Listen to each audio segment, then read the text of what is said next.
Greetings, dear all. This is Yesterday, Today, and Tomorrow podcast. Once again, we are back with another episode on health and diet. And in studio to discuss this topic, I have the man himself. We haven't brought him. This is the first time bringing him on set. The man himself, Ammad Phiri. Welcome to the podcast. Thank you, Derrick. Thank you for having me. Okay, so for starters, somebody who might not know, and I think you are one of the people that are off social media, and somebody who might not know Ammad Phiri. Who is Ammad Phiri? Okay, so Mr. Phiri is a young gentleman born here in Lusaka. Born of a family of 4. So I'm the second born. My tertiary qualifications or education was done in marketing, in the marketing space. Okay. Yeah, so currently I'm into the advertising, and throughout my life I've always taken an interest in food and diet. So I also run another company, organic food. Yes, I don't know if it's allowed to advertise my business, but please, by please default. By default, we have to know that. Yeah. So I'm a co-owner of a food company called Organic Food. Among other things, I also have interest in naturopathy. Oh, okay. And now that makes it the reason why we brought you here to discuss this issue of diet and health. And just to kickstart the conversation, why do we eat? That's an interesting question. So people eat for various reasons, but I think we need to focus on understanding the role of food in our lives. Food plays an integral part in supplying nutrition to the body. So most of the times, the correct way of eating is to supply your body with the necessary nutrients to enable you to to manage the tasks of the day. And when you speak about that, what that means is that, usually people will eat what they know, traditionally what they've used to eat growing up, and not really eating for the necessary energy output. So for example, somebody who works a sedentary job, somebody who's on the computer or on the laptop the whole day, a student like yourself, you may not need so much energy outputs or so much starch in your diet, because most of the time you're seated, you're in the library, you're studying. Whereas somebody who's into physical labor, yes, manual labor, either maybe they're into brick making or they're into a very physical task like farming, you'll find that their dietary needs will be different from somebody who's sedentary. So when you look at those two different examples, the food intake has to be different. And so I think it's an interesting question that you ask, but it's also something which we need to consider, because most of the time we eat based on how we were brought up, what we are used to eating, but not really understanding our energy outputs or energy requirements by the body. Thank you. I get it from your explanation that, in fact, the way you've just explained it is so nice. But then the next question I have for you is that then, what is the genesis of diet? Where does it begin from? Okay, that's a good question. Where does the genesis of diet come from? So for those of us who are spiritual and those who have a religious background, if you take it from the biblical point of view, if you go back into Genesis and you look at the creation week, before Adam and Eve were created by God, He created a garden where Adam and Eve could live. And if you read carefully, before even mankind was created, there was a portion where God created plants, fruits, and all of these things were meant to create an environment where once humanity was created, they would have this food that they could sustain themselves on. So the Creator was wise in creating the food and the environment where these people would live, and then create mankind. So I think if you want to look at it from that perspective, that is the correct place to look at the genesis of where eating and drinking came from. Then what did the Creator himself give man for food? Okay, so the Creator, if you look again into the Genesis, if you go into Genesis chapter 1, verse 29 and 30, God creates a plant-based diet. It's seeds, fruits, legumes, vegetables. That is the diet that man was initially created to subsist of. And like I mentioned, it was all something that was there inside the garden where these two beings were created.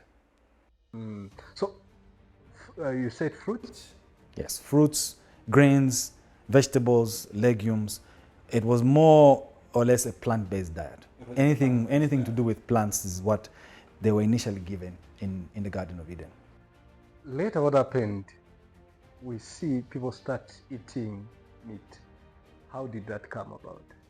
All right, so if you fast forward into a few chapters beyond the creation and the creation week, rather, a lot of us have a misconception that meat eating began after the flood. So if you believe in what is commonly understood as the antediluvians, these are people who lived at the time when, if you remember correctly, Noah was preparing an ark to rescue people from, a sinful world. So if you look at the Genesis week, where there was creation, of course mankind fell. So we know the story very well. Eve, was deceived into eating what was forbidden. And we later see now mankind starts to have some changes. There are also changes which are happening in the garden, in the sense that some plants started now to become of poisonous nature. Initially, what we understand is that all plants were edible. All fruits were edible. And there was no poisonous plants, there was no thorns in the garden. But when there was the fall, we started to see plants withering, plants having poisonous content, plants, certain fruits, you're not able to eat them.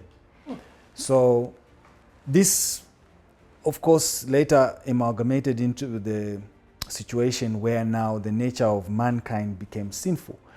And we see a separation between what the Bible calls the sons of God and the sons of men.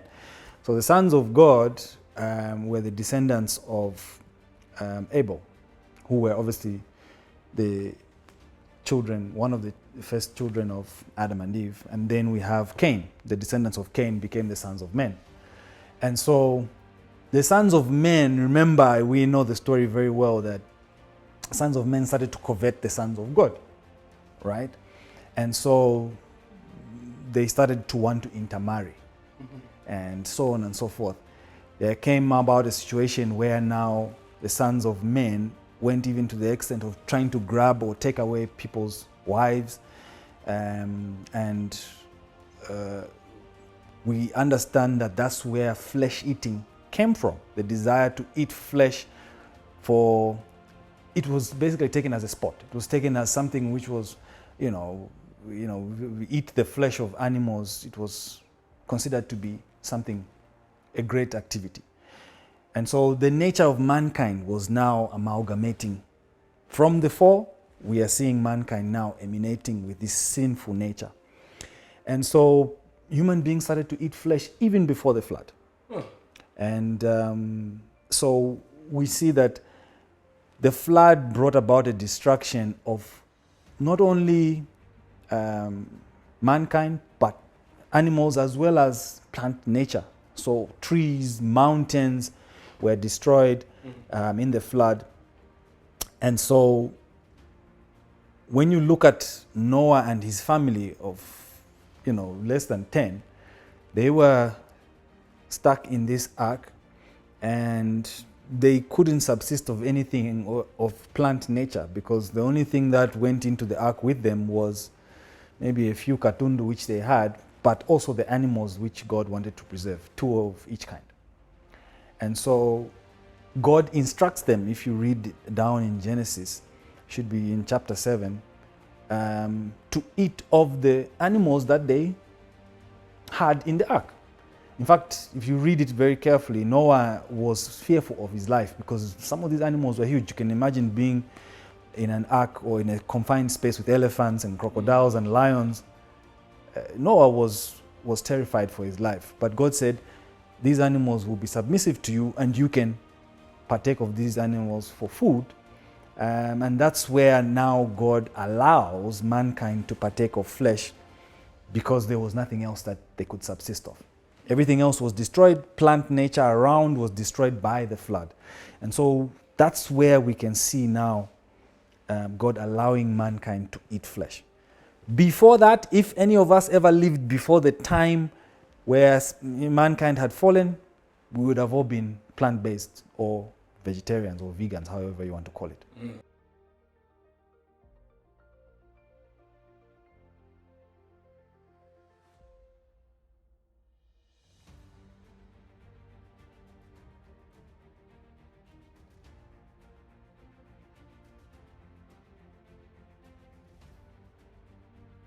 So obviously there was an instruction to eat the animals, but there were some limitations. If you go on further reading, you will find that they were not supposed to eat the animals with the blood, the flesh with the blood. And if we critically think about it, the initial instruction that God had given them to eat of the animals, of course, in Leviticus there are some guidelines on which animals are supposed to be eaten, which animals are considered clean animals, which animals are considered unclean animals, the animals that chew on the cud, the animals that don't chew on the cud. Chewing on the cud basically means, those animals that are ruminants, so they will eat and again, they will reproduce that food, chew on it again and swallow it, right? And then there are animals which don't chew the cud. Right, animals which just eat and then it goes through the digestive system. So you have animals like ducks, those that chew the cud, it's like cows, okay, and goats, they do that as well. So that's how God classified the clean animals and the unclean animals. But the instruction to eat the flesh without the blood, because in the blood is where there is life. That's what God is saying. Don't eat the animal with the blood. If you think about it critically, blood is the simplest or the basic unit of anything or any living animal. You yourself, if you've got blood, that's the simplest unit of who you are. That makes you up. And so the blood forms the cells, the muscles, the bones, and ultimately the body. Without blood, you cannot be who you are. You cannot be Derrick. And that's why blood is important for life. And so when God says, take out the blood from the animal, in essence, what he is basically saying is, you cannot eat flesh without blood in it. I mean, our Muslim brethren, they have got special procedures in which they extract blood from flesh. But if you think about it critically, blood actually makes up fat, blood makes up bones, blood makes up the bone marrow, blood makes up the skin, blood makes up every cell of a living animal. And so when God says, you shall eat the flesh without the blood, in short, he's telling you it's an impossible task. If you think about it scientifically, it's not possible. You cannot extract all of the blood from a flesh. And even if you do, or claim to, that flesh will be tasteless. There is a take by, if you've ever watched, and I would encourage the viewers out there to watch a documentary called What a Health. So What a Health, right? There's an interesting take there which looks at understanding mankind and the type of food that we are meant to eat. If you look at it critically, when men partake of flesh and men claim that they are carnivorous in nature, you cannot compare the way a lion partakes of flesh and the way a human being partakes of flesh. Mankind, when they eat flesh, we prepare it, we cook it, we boil it, we steam it, we fry it, right? But if you look at how a lion eats flesh, there's no cooking that is done there. It just eats it as it is.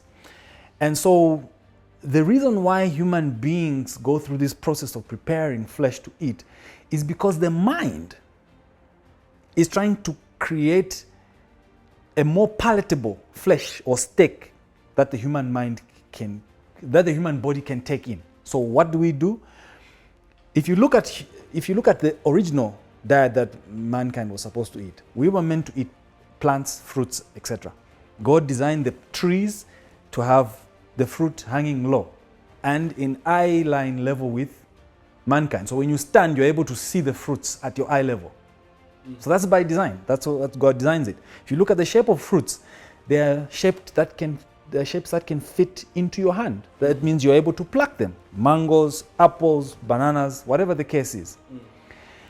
And so when you look at man now with his flesh eating, we cook the food, chop it up into small pieces, right? And then add in the herbs, the fruits, the vegetables to make it more palatable because it's got no taste, to appease the body, to trick the body into thinking that this is now palatable and proper food. In other words, we are trying to deceive the body into thinking that this is actually fruits and vegetables. How long was there a time frame given to Noah initially to eat the meat? Well, if you think about it critically, God allowed them to eat the flesh so long there was nothing else that they could eat. And so when they got out of the ark, the obvious thing is that vegetation started to grow once again. I mean, we are living post the flood right now. And there's vegetation around, plenty of it actually.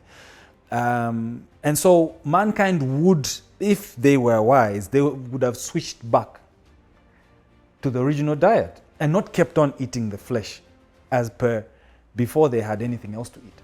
So I think when you look at it critically, God had given them this injunction to eat flesh because there was no other alternative. There are many instances where God will give an instruction that is temporal. And I think we need to apply wisdom on how to understand how temporal is the instruction that God has given us. In my opinion, if you want to look at it critically, I would say the injunction to eat flesh should have been up to the point where they had an alternative. And that alternative is when the waters subsided and there was no longer a flood, all right? There was no longer a flood around and they came out of the ark and plants started to grow back. That is the point where mankind should have gone back onto a plant-based diet. Somebody says, I'll pick from where you explained and said, God, yes, of course, he gives them to eat. He says, you shall not eat the meat with the blood in it. So what is the problem now with eating clean meat? So clean meat. Yes. So I think if you're asked that question, I have to fix the question first. Oh, okay. Does clean meat exist? So before I can answer the question, I want us to go into understanding the process in which meat is prepared, ready for the market, that is. I want to take a couple of examples. We'll look at beef, right, which is cow flesh. And then I'll go and look at fish as well. So I want to look at these two, so red meat and white meat, right? So if you look at the process which cow meat is processed, initially, cows used to roam, the green lands freely. And they would eat and have ventilation and they would digest the food wherever they want to. And that could have been considered to be a good kind of flesh. Nowadays, if you look at the demand that is out there for flesh in supermarkets, restaurants, the amount of flesh that people are eating is quite high.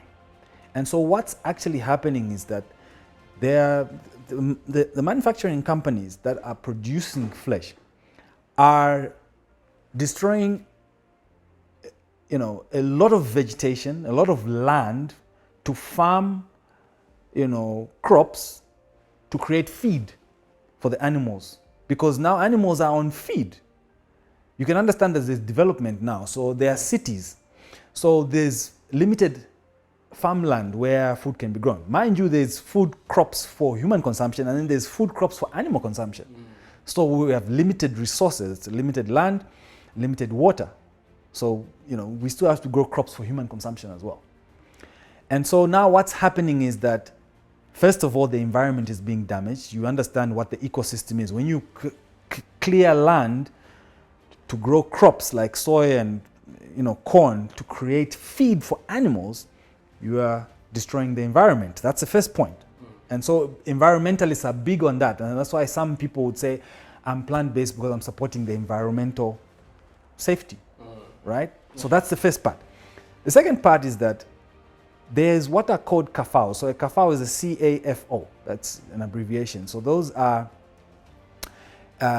central animal feeding operations, right? So what those are, it's a massive, you can understand, a massive operation.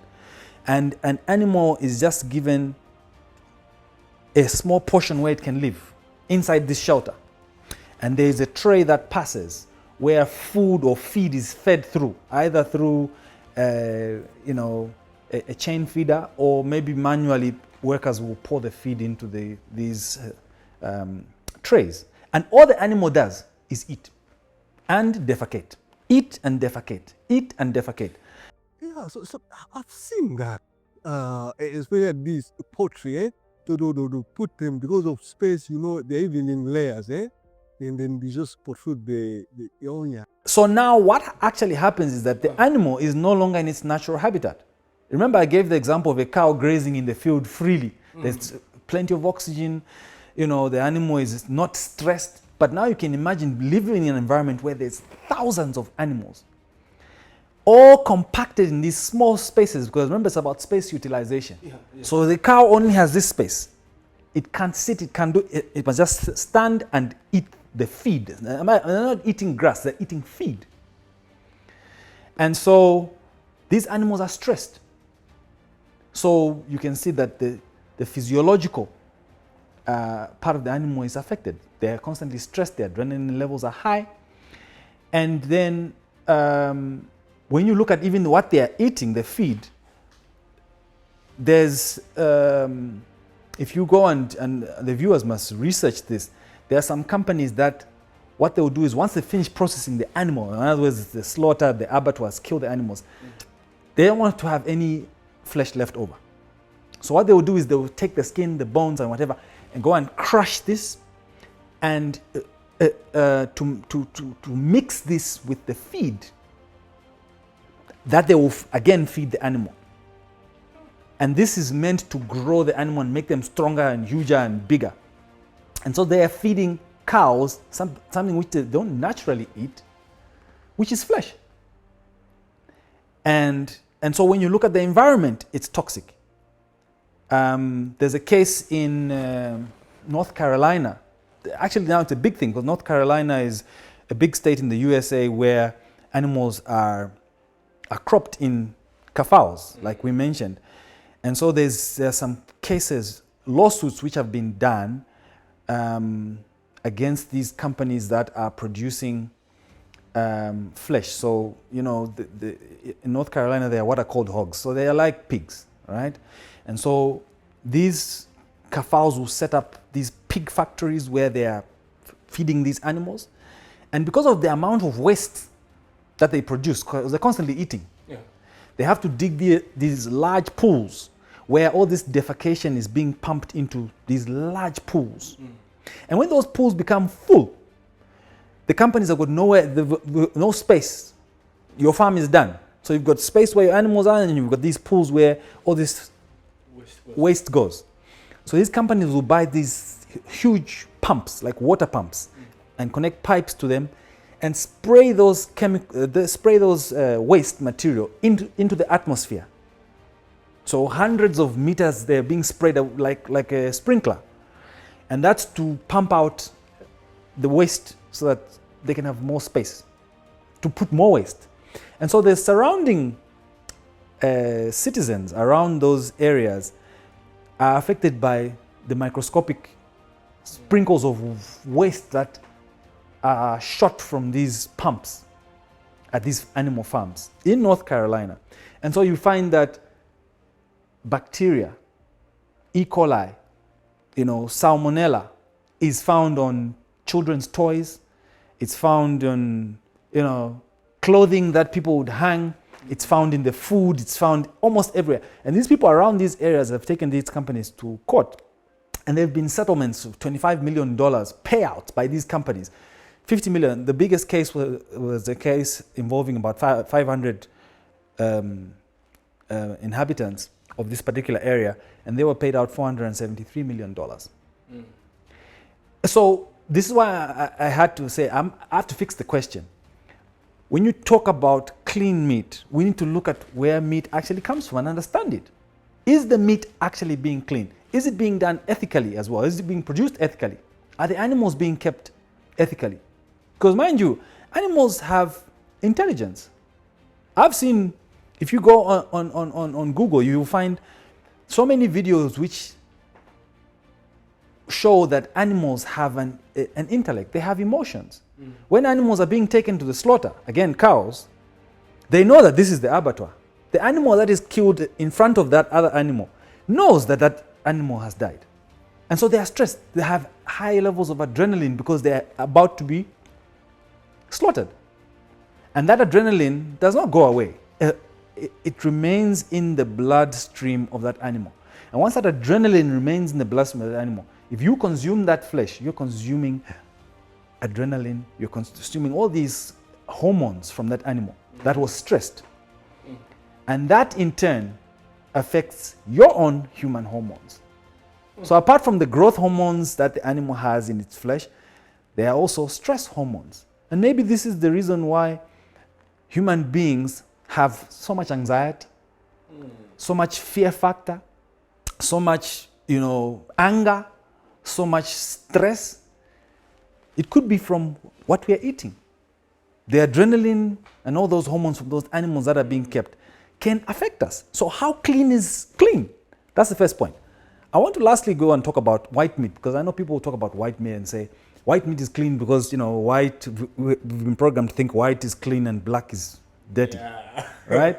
So white meat is clean because of the word white. So let's talk about fish. If you go to Kafue, there is a textile company that was there.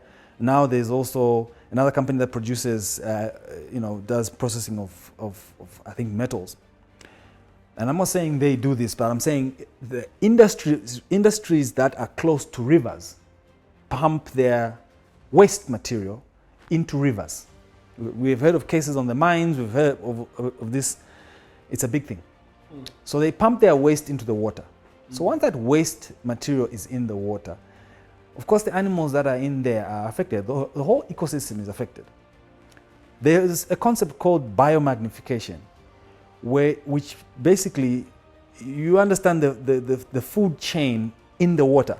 So you find that there's micro phytoplankton, right, which are fed on, which are eaten by maybe small tadpoles, right? And those tadpoles are eaten by carpenter, and those carpenters are eaten by a kanchenga, and that kanchenga is eaten by a breamfish, and then that breamfish is farmed or fished by a farmer or a fisherman, and they'll fish that and bring that fish to the restaurant, and where Derrick will come and have his nice big breamfish. So biomagnification tells us that the pollution levels at each level of this food chain can increase up to even 100x, which means multiply, the toxicity level is multiplied by 100 times in the next level of animal along this food chain. And so by the time you are eating that breamfish at your restaurant, how toxic is that white meat? And so when you talk about clean meat, we need to bring it into perspective and understand where our food comes from. But how many of us look at where our food comes from? And that's why if you were to go, even here at East Park, to a restaurant called Flame, they have a specific menu where they have flesh which is called grass-fed. So now if you go into even ShopRite or any of these places, you have meat which is grass-fed, because they know that there's other animals which are being fed feed. And they know. So grass-fed is more expensive. A steak that is grass-fed can cost even 50 times what you would pay for a normal steak at any other restaurant. You can pay between 3,500 kwacha and even up to 5,000 kwacha. A single steak. Because it's grass-fed. The animal is grass-fed, no chemicals, no feed. So that's what I'm saying. We need to understand where our food comes from in order for us to classify our meat as clean. Well, the million-dollar question here is that for me to go plant-based, am I just doing it because of health, or it's biblical? And I ask this because I can clearly hear that you're from both worlds, the world of health, also the biblical world. Now, do I need to go plant-based diet because of health, or it's also biblical? Well, there are many reasons why people do certain things. I mentioned earlier on, there are people who are environmentalists, people who want the environment to thrive and the ecosystem to thrive, and they become plant-based because of that. Well, kudos to them. The reason why I personally became plant-based or vegan was because I hated getting sick. If you look at the science that backs up health and wellness in relation to what we put into our bodies, there's a big correlation. If you go and look at studies, they will tell you that between 80 and 90% of all diseases come from what people put into their bodies. And that's why they are called diet-related diseases. Most of the diseases that we know are chronic, hypertension, diabetes, cancer. These can be linked to diet. So that was a big thing for me, the health part. On the spiritual side, there is also a reason for us to look at understanding plant-based diet, in the sense that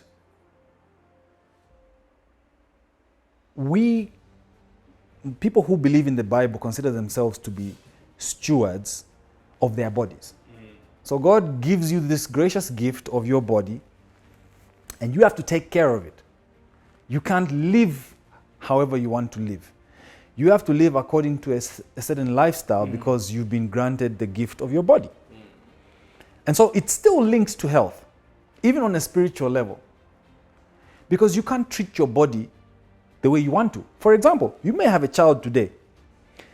You don't have the right to murder that child. Even though he's your child, the government will arrest you. But that's your child. And so it's the same thing. You've been granted your body, you've been given this body, but you can't live the way you want to. God has given us these bodies, and so we have to look after our bodies to present ourselves holy to God. And it's linked to health. If you live a life full of illness and sicknesses, how are you presenting your body to God? Should we present our bodies to God constantly ill and sick?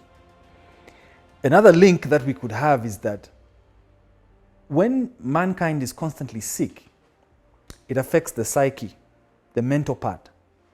We've all had relatives who've been sick in hospitals for 3, 4, 5 months with chronic diseases.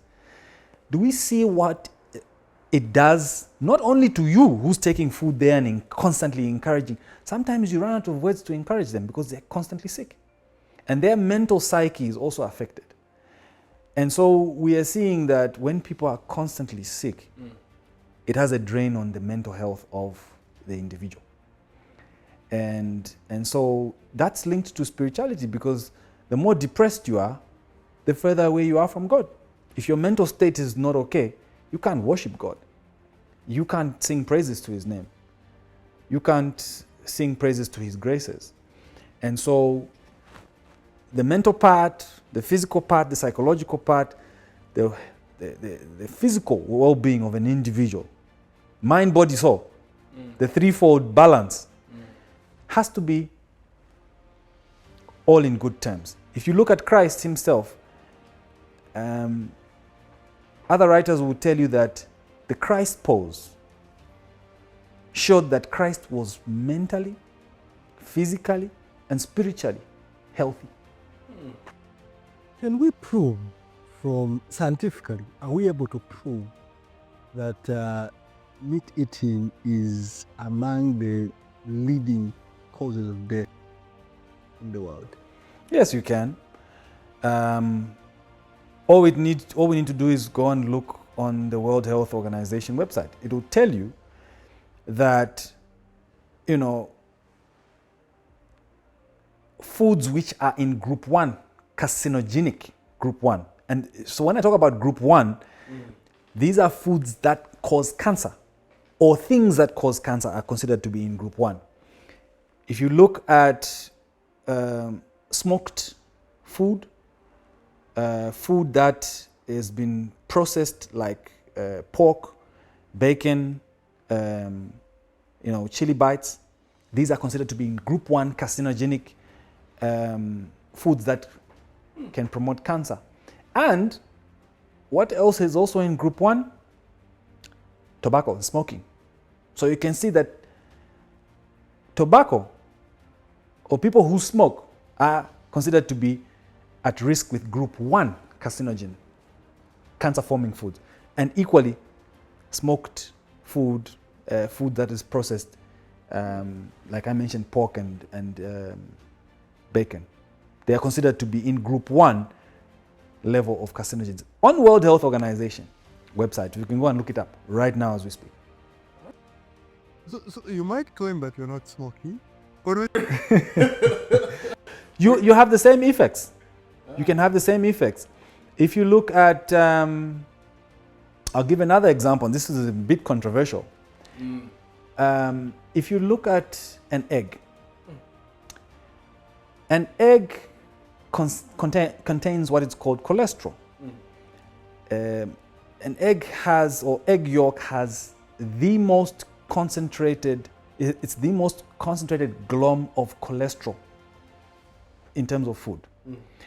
And that cholesterol helps that egg, or the creature that is inside that egg growing, to run for 21 days without any external energy. If you think about it, when the chicken lays the egg, 21 days, that egg will be safe in there. No external energy because of that cholesterol that is in there. And so science has shown, if you have read up on Dr. Michael McGregor, he says that for life expectancy, if you eat 1 egg a day, you are taking away 9 years from your life. Ooh. It is like somebody who smokes 5 cigarettes a day if you eat an egg a day. Go and look it up. This is research that was done by Dr. Michael McGregor. There are published studies on this from Harvard University, from Harvard Medical. They did this research. 1 egg. 1 egg for life expectancy is like smoking 5 cigarettes a day. So the science speaks to exactly what we're talking about. There is a lot of scientific information that backs up these studies. Back in the day, and I know and I understand people always say a plant-based diet is a deficient diet. Back in the day, in the mid-90s, where these researches which were done on people who were on plant-based diet, predominantly plant-based diet, in the Midwest, in the US, they took people and they did research and studies on them. They found that they were nutrient deficient individuals. And the reason why is that in the Midwest in the 90s, the people predominantly used to eat potatoes and rice, and that's it. So it was just starch that they were eating. They didn't have a balanced plant-based diet. And those studies are the same studies which people continually quote today in the modern 2025 era. And so we need more studies. More studies need to be done to support what it is on health diet, on a healthy diet. We need more studies. You talk about misconceptions around plant-based diet. Are there more? I've heard you've talked about studies that were done at a time when people that wanted plant-based diet were eating more of starch, and those studies were done there, and now people are using them today to prove against a plant-based diet. Are there any more misconceptions around? There are plenty of misconceptions. I would urge most of the viewers out there. I mean, there is a documentary on Netflix which is called Game Changers. A very interesting documentary which talks about. So the documentary basically starts with this guy, and he's the voice behind the camera, and he says he was a judo, he was a black belt, and he had an injury, right? And this injury, he tried, after his surgery, many methods to try and get back with his career.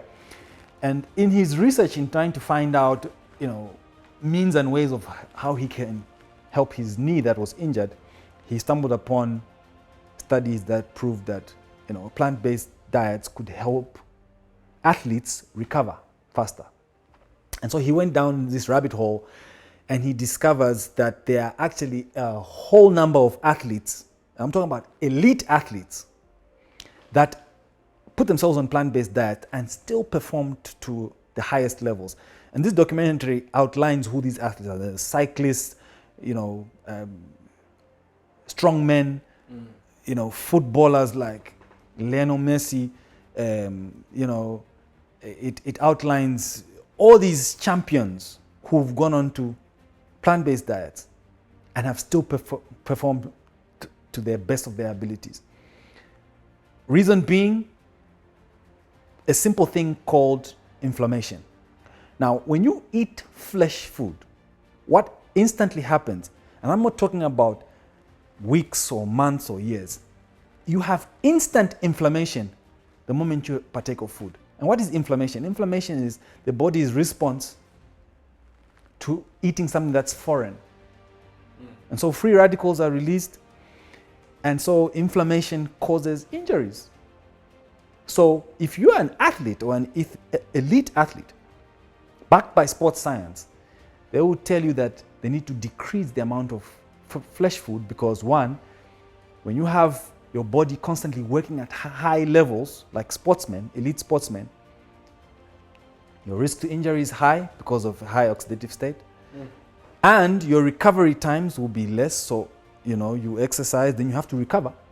Your muscles have to rest and recover. And though that helps on fitness.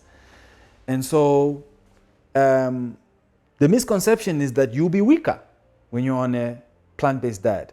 This documentary debunks that. I mean, I've been plant-based myself I'm going on to 21 years. I just bought a scale the other day at my house. I'm 90 kgs. The misconception that we have is that when you are a vegan or a plant-based, you'll be slender and the wind will blow you, and you look weak. I don't know. Do I look weak? No. I think I'm physically fit. And I feel fit. I mean, I feel younger. There's actually studies that have been shown to prove that people on plant-based diets can reverse their age by 10 years. So you feel 10 years younger. You look 10 years younger. I don't know if you can guess how old I am, but I won't say that because I'm on camera. Somebody is saying now, okay, I've heard this message about, a plant-based diet. I want to give it a try, but what do I need to know as I just plan to start a plant-based diet? Oh, there's a lot of information that's out there. And what I would urge that individual who asked that question is to go into a lot of research. The problem with human beings is that, like I mentioned earlier on, that we are creatures of habit. And so whatever you were brought, if you were brought up in Western Province, you grow up eating a lot of fish. If you're brought up in the US, you'd be brought up in a lot of junk food. And so, first of all, we need to expose ourselves to a lot of information.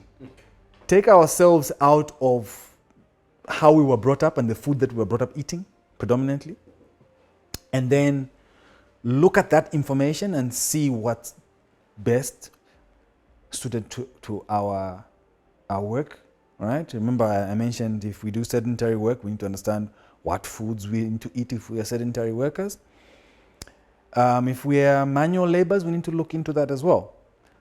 So there's a lot of information that needs to be understood. For example, there is a misconception that vegans lack protein.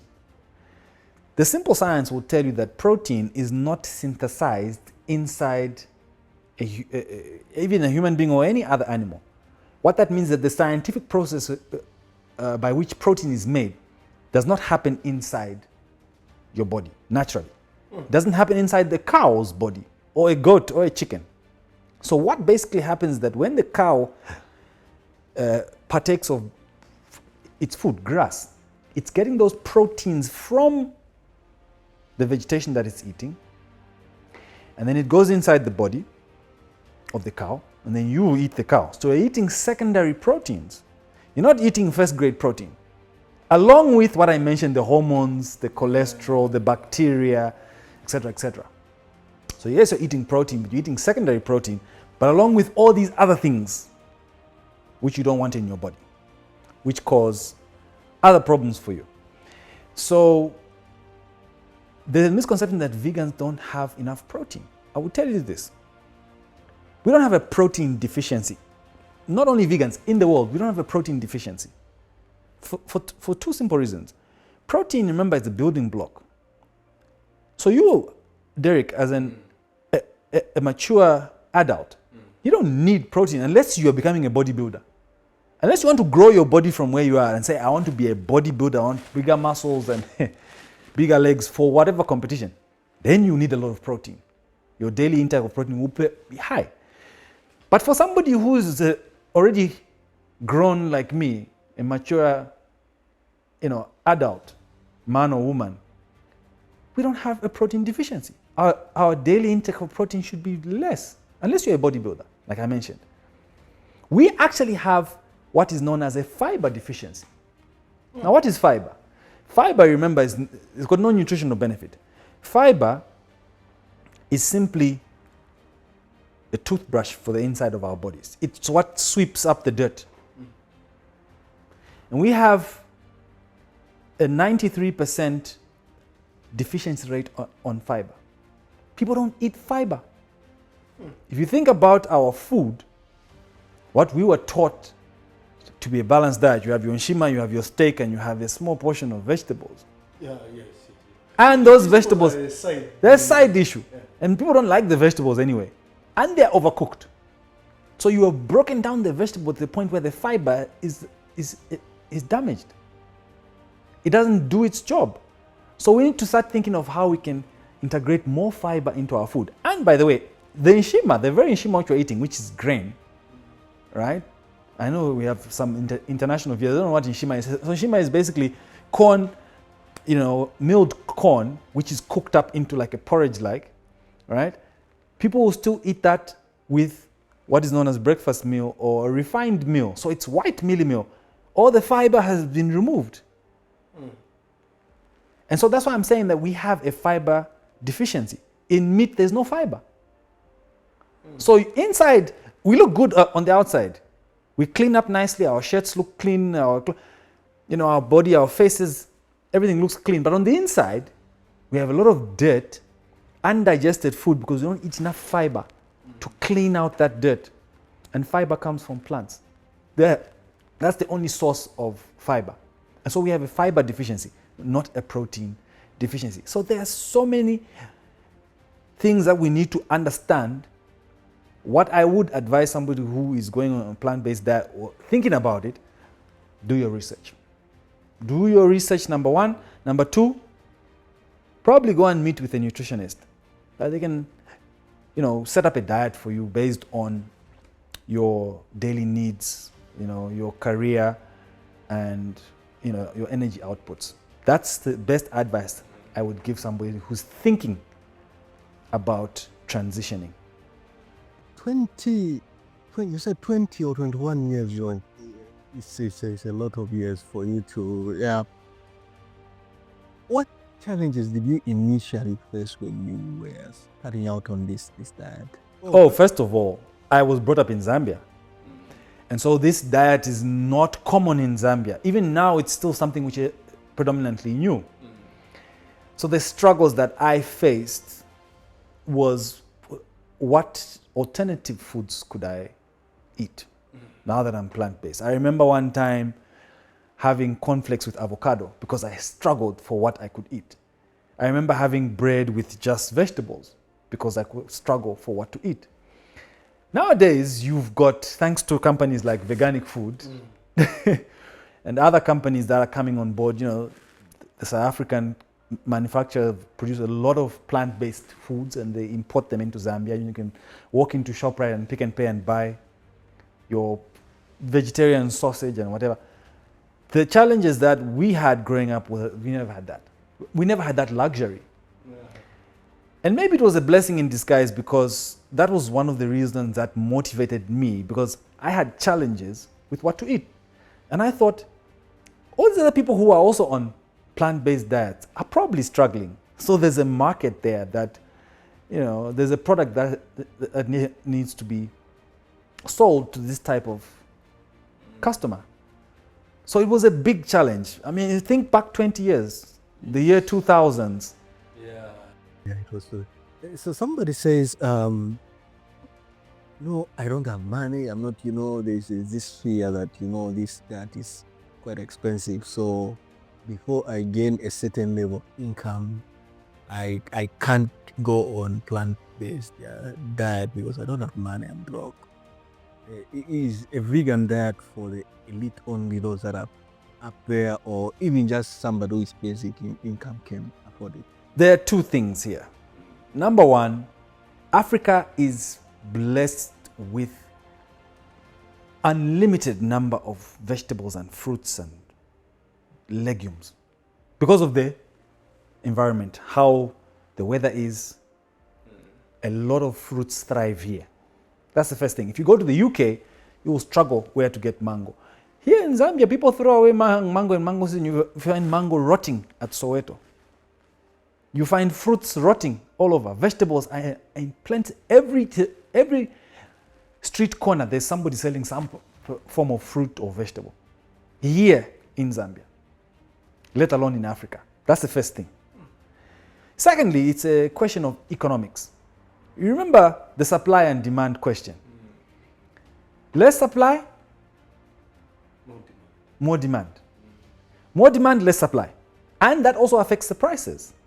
So if you look at Zambia, if you look at the number of plant-based eaters, we're a handful. We almost know each other, if I can say that. Yeah. That's how few we are. If we had more people on plant-based diets, there would be a higher demand for it, meaning more manufacturers would come on board, driving the cost of manufacturing down and making the price more affordable for the masses. Which means that the reason why vegan food is expensive is because we have less vegans. So become vegans so that we can drive the cost of these foods down. It's a matter of economics. It's a matter of economics. But also, outside of that, if you compare the prices of 1 kg of beef versus 1 kg of soybeans, for example, 1 kg of wheat, 1 kg of maize meal, you can't do the comparison. Maybe there's a problem also in knowing what a meal should look like. So if I just eat this, then goes this, you could not consider that as a meal per se. Maybe there's a challenge also in knowing what a meal should look like. You know, in the mind of a regular Zambian, you have not eaten if you didn't do the nshima. The four fingers. You now come, but have you eaten at? No. Of course. Yeah. So it's remember what I said earlier on is that we need to challenge how we've been brought up. We need to rethink. We need to stop first of all and rethink how we've been brought up. If you are brought up eating shima 3 meals in a day, maybe let's look at it and say, but why am I eating these 3 meals of shima every day? It's because your mother and father ate those 3 meals. Yeah. And why were they eating it? Because their grandfathers. But we need to really look at the type of food that we need to eat. And how should a plate look like? Remember, in grade 6 or grade 7, we were taught what a balanced diet should look like. And that's how we eat as Zambians. You have your nshima, you have your steak, and you have your small vegetables. If you look at our energy requirements, I'm a sedentary worker myself. I do go into the field a few times, but my labor is not mostly physical, it's mostly, mental. I only eat nshima once a week. One portion of nshima per week. I'm mostly on other foods because I don't need those energy. Remember, the nshima is the carbohydrates, the starch. Remember, when you eat high volumes of starch, what happens is your body will take what it needs for energy for that particular day. The excess, it throws it into the blood and stores it as fat. For another time when you're going to do what? Need it or require it. And now that's just one meal. That's breakfast. Lunch again, you eat more. More storage. Supper, we eat more. Storage. And people don't eat 3 meals. People actually eat more times than that. Yeah. And so you're constantly having this storage of all these fats. And so we are seeing people being extremely overweight. And remember, fat or cholesterol floating around in the blood is essentially diabetes. I'll say that again. When you eat a carbohydrate or a starch, remember these are sugars. Yeah. These go into the body, and then you have your cells. Inside the cells is what's called mitochondria. The mitochondria is the powerhouse of the body. So basically, the mitochondria is supposed to understand what those foods are and interpret that for the body in terms of creating energy. And so when we have excess amount of sugar in the body, the mitochondria is overwhelmed. And so what it does is it pushes that into the bloodstream and says, let the blood deal with it. And so now you've got sugar floating around your blood. That is essentially diabetes.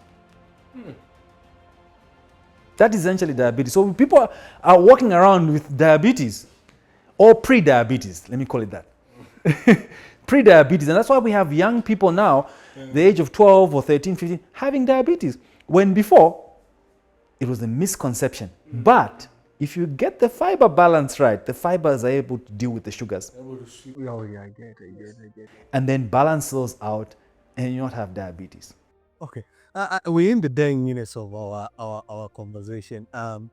Just this last one, at Veganic Food, do you do mentorship programs just around plant-based diet, how to go about it, what somebody needs to know, how to prepare these foods, etc.? Does that happen? Because I understand the role of mentorship also in this is critical. So, and how do I access it, if at all there is? Yeah. Okay, so first of all, I'll answer the last part of the question. How do we access it? Veganic Foods is available on, all social media platforms. The same name, Veganic Foods, on Twitter or X, on Instagram, on Facebook. We also have a website. You can look us up on the internet. So there are a number of resources that are available. Secondly, the challenge that we've had as Veganic Food since we launched in 2015 is that we are selling a product and at the same time educating people on the product. It's a big challenge. If you think about when mobile money came, that's what the Airtels and MTNs had to struggle with. They had to educate people that your money can be safe inside your SIM card and not at the bank or under the mattress. So they were educating people at the same time as selling the product. So it was really difficult. There's a lot of marketing that needs to go into it because it's new to the people. So yes, that is part of the job at Veganic Food. We're not only selling the product to people who understand it, but we're now educating people on it as well. And so we do have cookery programs. We do have, just now in March, I think there's going to be an online cookery program. If you sign up, basically you buy the ingredients in your home and you step by step follow the chef, online, and you can prepare the same meal in your homes, in the comfort of your homes, wherever you are in the world watching. We do have master classes where individuals who maybe a group of 10, women's groups, church groups, if they are interested in understanding healthy diets, they can call us and we can come and mentor them on how to prepare certain foods, how to balance foods, how to make your food appealing and appetizing at the same time, as well as healthy. And so there's a lot of educational programs that we do have. And so we are more willing to meet with you. If you come down to our offices in Woodlands, you either find myself or any of the other team members, and they'll be more than happy to give you some mentoring on nutrition. Thank you so much. There you have it. This was Yesterday, Today, and Tomorrow podcast.